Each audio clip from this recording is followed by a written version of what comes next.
आप सभी का स्वागत है आज के वीडियो में। आज के वीडियो में कृष्ण भावनामृत एक अनुपम उपहार के 6ठे चैप्टर का आज हम रीडिंग करेंगे। उपाधियों एवं समस्याओं के पार।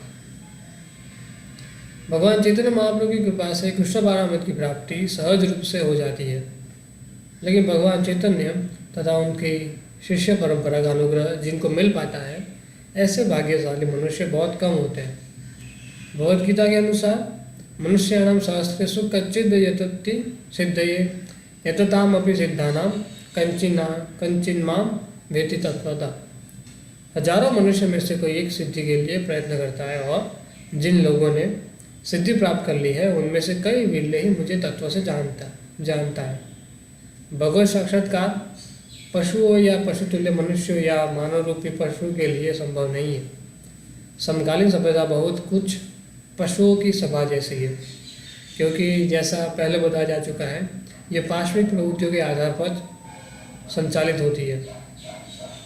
पक्षी तथा पशु भोर होते हैं जग जागते हैं।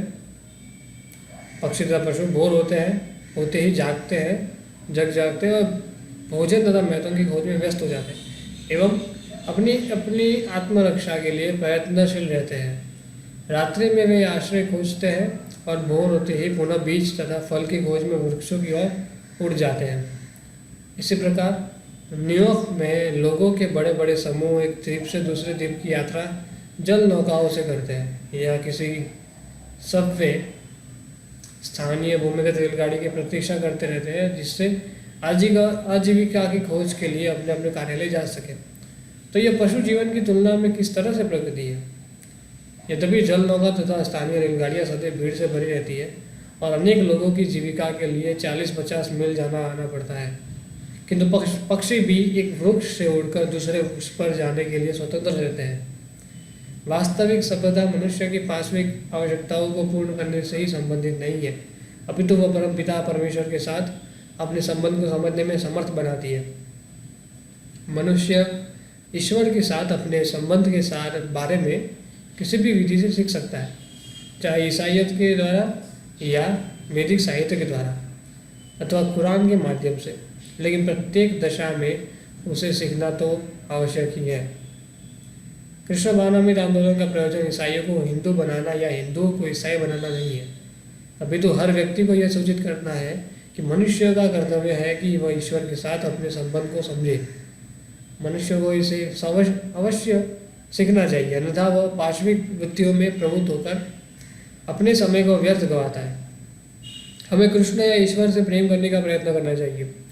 यदि किसी के पास कोई विधि है तो वह उसका अभ्यास करे, अन्यथा वह हमारे पास आकर इस विधि को सीख सकता है। उसे एक विधि का चुनाव करते हुए दूसरी विधि से ईर्ष्या नहीं करनी चाहिए।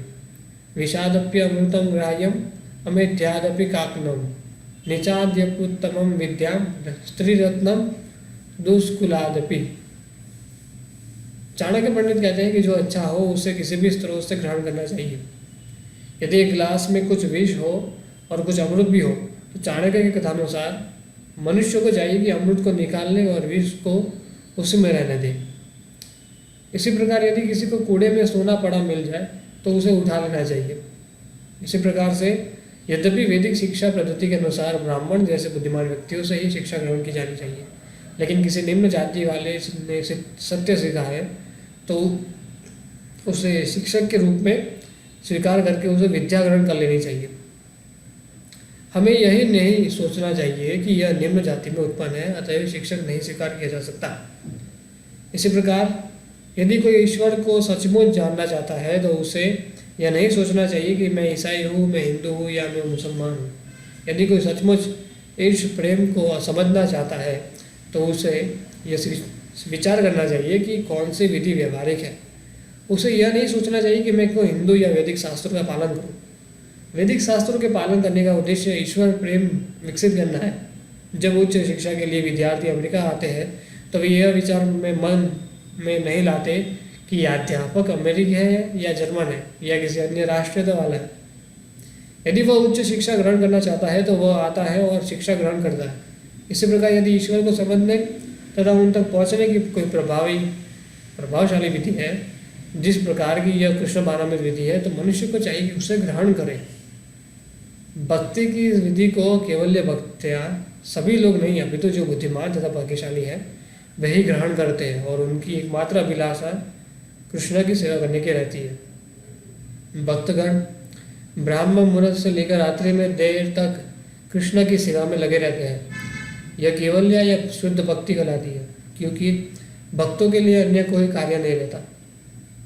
यह विधि सबके लिए संस्तुत की जाती है, और यह समस्त धार्मिक विधियों की सिद्धि है। सवे पुंसाम परो धर्मो यतो भक्ति रतो क्षजी। संस्कृत में परा तथा अपरा दो शब्द हैं, जो धर्म के प्रति श्रेष्ठ तथा निकृष्ट विचारधारा का वर्णन करते हैं। भौतिक धर्म अर्थात भौतिक लाभ के लिए किए गए धर्म के पालन हेतु लोग सामान्यतः गिरजाघर या मंदिर में जाकर प्रार्थना करते हैं, हे ईश्वर मुझे हमें आज की रोटी दीजिए। वास्तव में ऐसी याचना करने की ज़रूरत नहीं है, क्योंकि रोटी की व्यवस्था तो सबके लिए की गई है। यहाँ तक कि पक्षी तथा पशु गिरजाघर गए बिना, ईश्वर से मांगे बिना अपना भोजन प्राप्त करते हैं। इसी प्रकार हमें भी रोटी प्रदान की गई रहती है, चाहे हम गिरजाघर जाए या ना जाए। समस्या यह नहीं है, क्योंकि सड़कों पर भूख के मारे कोई नहीं मर रहा होता है। हमें एक भी पक्षी, पशु या एक तक की चींटी भी भूख से मरते नहीं दिखती। भोजन तो है, हमें उसके लिए चिंता नहीं करनी चाहिए। यदि बुद्धि का उपयोग करना है तो कृष्ण या ईश्वर के लिए करना चाहिए। समय का यही सदुपयोग है। ईश्वर के राज्य में रोटी की कमी नहीं है। तस्सेवा हेतु प्रयतेत कोविदो न लभ्यते यद ब्रह्म ताम उपर्यत। श्रीमद् भागवतम का कथन है कि हमें उस वस्तु को प्राप्त करने का यत्न करना चाहिए जिसे हम पूरे ब्रह्मांड का विचरण करके भी प्राप्त नहीं कर सकते। वह क्या है? केवल भक्त्या, विशुद्ध भक्ति। भगवान की व्यवस्था से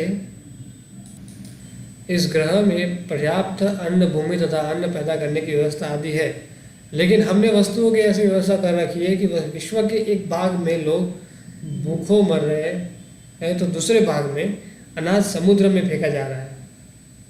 वेदों का कथन है, एको बहुनाम यो विदधाति कामान। परम पुरुष अनेक जीवों को भोजन की पूर्ति कराते हैं।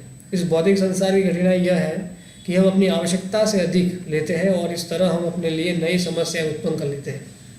समस्याएं ऐसे मनुष्य द्वारा उत्पन्न की जाती है जिनका मार्गदर्शन तथाकथित राजनीतिज्ञ करते हैं। प्रकृति या ईश्वर की विधि से हर वस्तु पूर्ण है। शेषोपनिषद के मतानुसार ओम पूर्णमदः पूर्णमिदं पूर्णात् पूर्णमुदच्यते पूर्णस्य पूर्णमादाय पूर्णमेव एवावशिष्यते। भगवान अखंड तथा पूर्ण है और इस कारण उनसे अद्भुत सारी वस्तुएं यथा यह परिवर्तनशील जगत पूर्ण के रूप में सज्जित है। पूर्ण से जो भी उत्पन्न होता है वह भी अपने में पूर्ण है। चूँकि परमेश्वर पूर्ण है, अतएव उनसे कितने ही पूर्ण इकाइयाँ उत्पन्न होने पर भी वे पूर्ण ही बने रहते हैं। ईश्वर पूर्ण है, उनकी सृष्टि पूर्ण है और उनकी व्यवस्था पूर्ण है, लेकिन हम सभी उत्पात मचाते रहते हैं। असली शिक्षा वह है जो लोगों को कृष्ण बानाबाद बनाती है, जिससे वे पृथ्वी के संसाधनों का समुचित उपयोग कर सके और उत्पाद करना बंद कर दे। संयुक्त राष्ट्र संघ में प्रस्ताव पारित करके समस्याएं हल नहीं की जा सकती। मनुष्य को समस्याएं हल करने की वास्तविक विधि जाननी चाहिए। सुखदेव गोस्वामी कहते हैं कि केवल शुद्ध भक्ति के द्वारा जीवन की सारी समस्याएं हल की जा सकती हैं। ऐसा कौन कर सकता है? ऐसा कर पाना सामान्य व्यक्ति के लिए संभव नहीं, लेकिन जो वासुदेव परायण अर्थात भगवान कृष्ण के भक्त हैं वही ऐसा कर सकते हैं, जिनकी चिंता केवल कृष्ण को तुष्ट करना है और जो शुद्ध अनन्य भक्ति करते हुए वे ही जीवन की समस्याओं का हल कर सकते हैं। अगम धुनवंती, जैसा कि पहले बताया जा चुका है, समस्याएं पाप कर्मों से उत्पन्न होती है।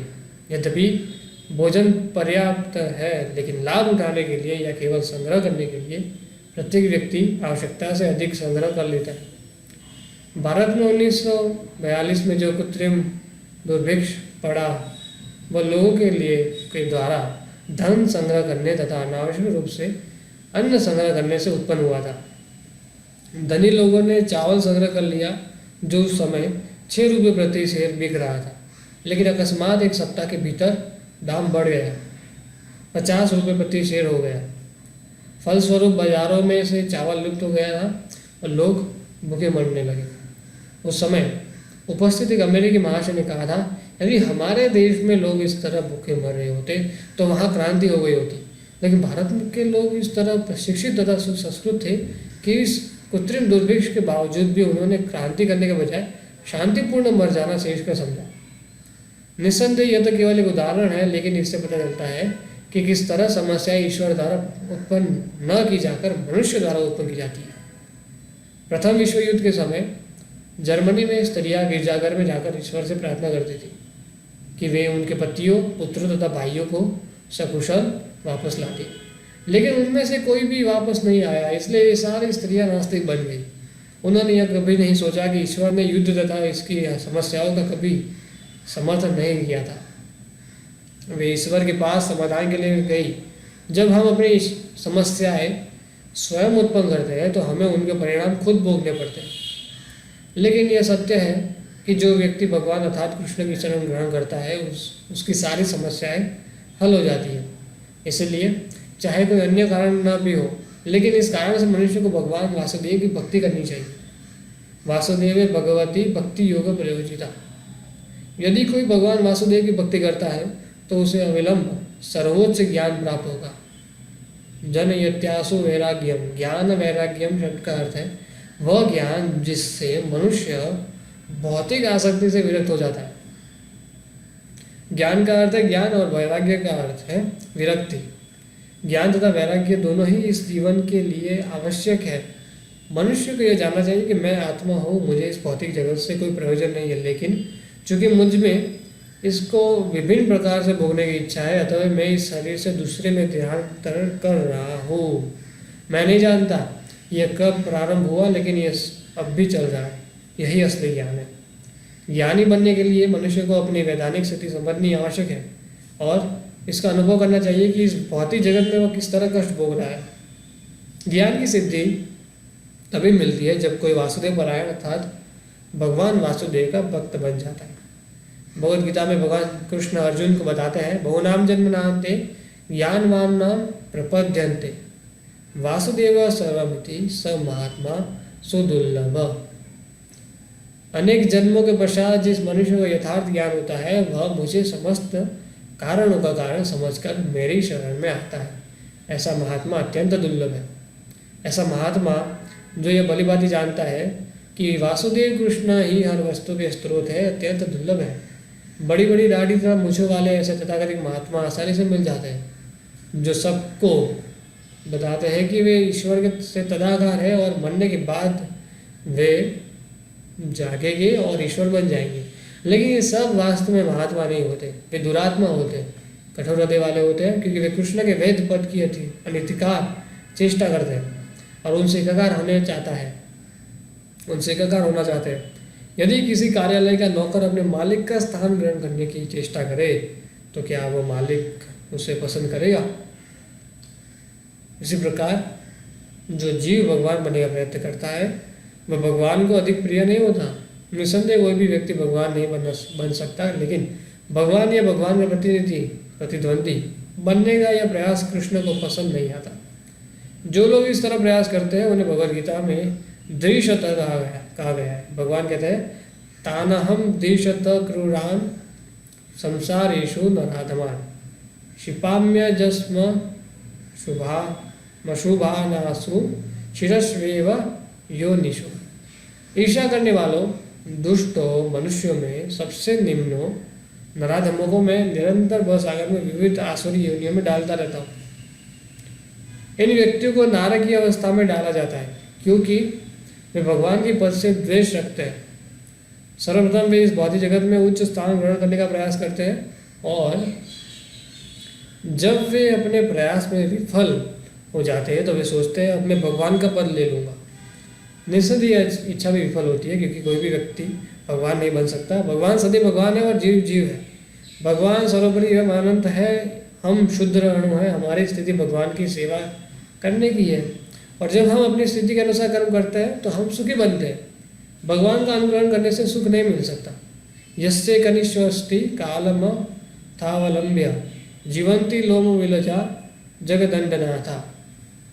ब्रह्मांड असंख्य है और महाविष्णु के एक श्वास में ये सारे ब्रह्मांड चले जाते हैं और उनके शरीर में लय हो जाते हैं।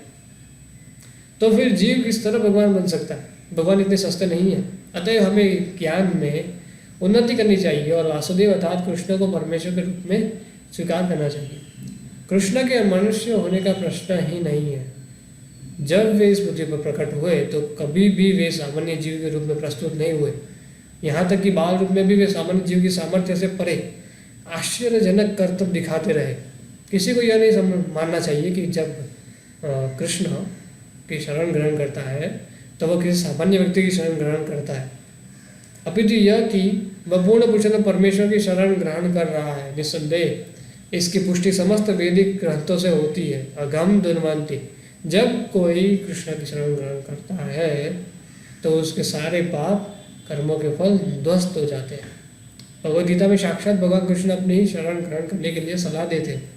सर्वधर्मान् परित्यज्य मामेकं शरणं व्रज अहम त्वां सर्वपापेभ्यो मोक्षयिष्यामि मा शुचः। जब सब प्रकार के धर्मों को त्याग कर मेरी शरण ग्रहण करो, बदले में मैं तुम्हारे समस्त पापों के फलों से तुम्हारा उद्धार करूंगा।